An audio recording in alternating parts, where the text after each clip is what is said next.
Hey, welcome back to Beyond the Ring Short Stories.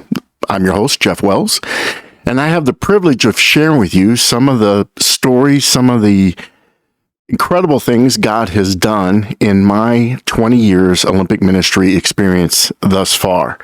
And I say thus far because today's Beyond the Ring Short Story is about what's next.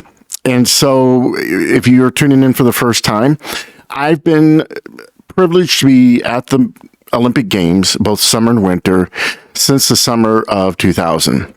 And that was nonstop all the way up through the worldwide interruption. And so therefore I missed Tokyo 2020 and Beijing 2022. Very disappointed because I absolutely love Asia, love the culture, love the people, have a heart for them to hear and experience the love of Jesus. And so was really disappointed I didn't get to go back to those great countries. I had been in Tokyo with another ministry doing a prayer and planning a vision trip in the fall of 2019. And so I got to experience the wonderful city of Tokyo, and I'm one of those weird people that loved it. It's the biggest city on the planet, and it's huge. And I just thoroughly loved it, enjoyed it immensely.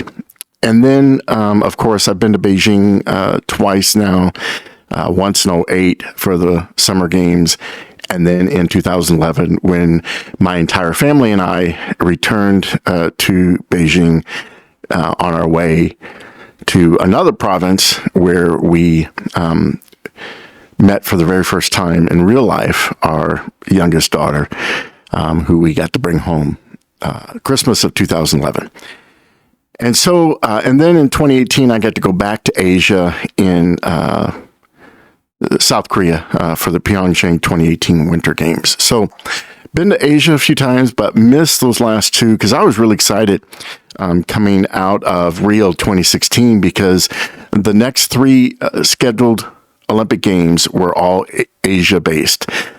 So coming out of Rio, which was in South America, 2018 was South Korea for the Winter Games. 2020 was to be Tokyo for the 2020 Summer Games, which ended up being held in the summer of 2021. And in very short order, to get things back on schedule, the 2022 Winter Games were held in February of 22 in Beijing, China. In fact, a little trivia for you. Beijing is the first modern city to host both the Summer and Winter Games. And so that's an interesting bit of trivia. So in theory, as I sit here today in the winter of 2024, Paris 2024 in July and August of 2024 promises to be a return to the good old days of the Olympics. No restrictions on travel, no problems due to any kind of health concerns, no pandemic concerns. Now, there are always geopolitical realities. As I record this podcast today, there is an ongoing war between Russia and Ukraine, and there's an ongoing war between Israel and the Palestinians in the Gaza area. And just recently, the United States has lobbed some missiles and attacks on isolated Iranian targets. And that's just a few that I can mention off the top of my head. Those are always realities. Those are always at play. And because of that, those geopolitical realities are always a factor. However, all that being said, Lord willing, and that is my hope and prayer, that we will be back in Paris this summer for the 2024 Summer Olympic Games. And it promises to be incredible. Paris 2024 Olympic organizers have planned out a truly unique opening ceremony. Instead of marching into a stadium and putting on a performance, the idea is for the athletes and performers to make their way through the middle of Paris along the river that runs through there, and I can't think of the name of it off the top of my head. That's truly unique and different. And so it promises to be very special. Another thing that Paris is doing that I'm kind of excited about, to be honest with you, is that they are locating Olympic venues throughout the area near popular tourist attractions. For example, the Eiffel Tower. You literally cannot go to Paris without seeing the Eiffel Tower. And if you're a good tourist, getting your picture taken in front of the Eiffel Tower, right?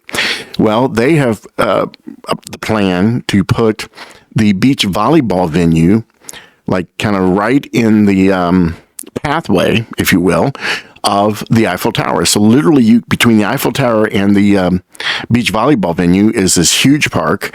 And so there promises to be tens of thousands of tourists there every single day, whether they're for the Olympic Games to see the beach volleyball competition or they're there as tourists getting pictures in front of the Eiffel Tower. So because of that, I think it promises to be a unique atmosphere. Each and every Olympics is unique, but I think Paris is going to be especially unique. And I just share that, even though it's not a past story, it is a story about the Olympic ministry.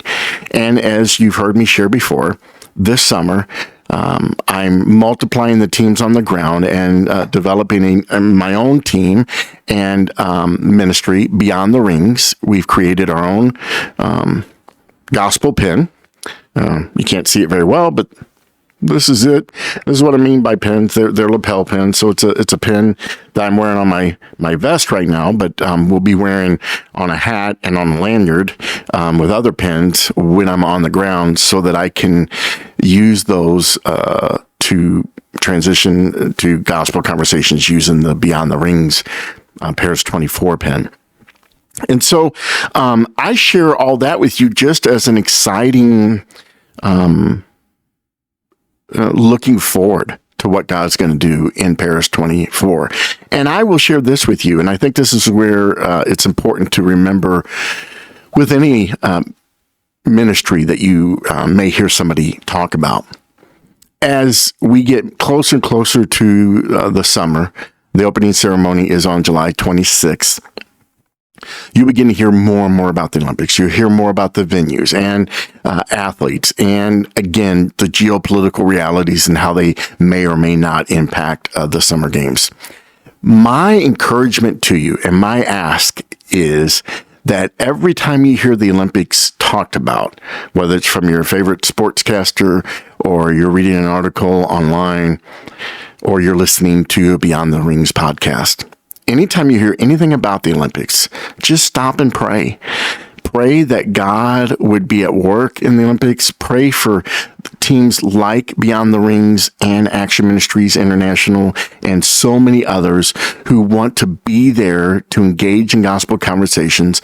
Pray for the French believers. Pray for the French churches as they seek to be a gospel witness during this season, both with the French that are there all the time and the internationals that will be coming. And so that is my encouragement for you today in today's episode of Beyond the Rings Short Stories. Let me encourage you and invite you to visit our website, beyondtherings.net, and check out how you can be a part of the support team. Ground team members that they are sharing, having gospel conversations all day long, walking miles. We need a support team around the world that are praying, lifting us up, giving financially to support us being there, and just telling others about what God is doing during the Olympics as well. And let me just say this much. If you I'll give you a bit of a reward, if you will. If you'll send me your email address, send it to beyondtherings.net, beyondtherings@gmail.com. If you'll send me your email address, I'll add you to our newsletter. And in return, I'll ask you to give me your physical address so I can mail you a Beyond the Rings vinyl sticker that you can use on your water bottles or water cups like mine, or on your computers, or anywhere else you'd like to use it to help promote Beyond the Rings and to remind you to pray for the Olympic ministry and Beyond the Rings anytime you see that. I know it's nothing big. I know it's small. But it's just a little something we'd like to give to you as an encouragement to being a part of the support team. Thank you again for this time. Thank you again, Triple Play, and your partnership in this ministry and getting the story out about Beyond the Rings. Until next time, I'll see you then.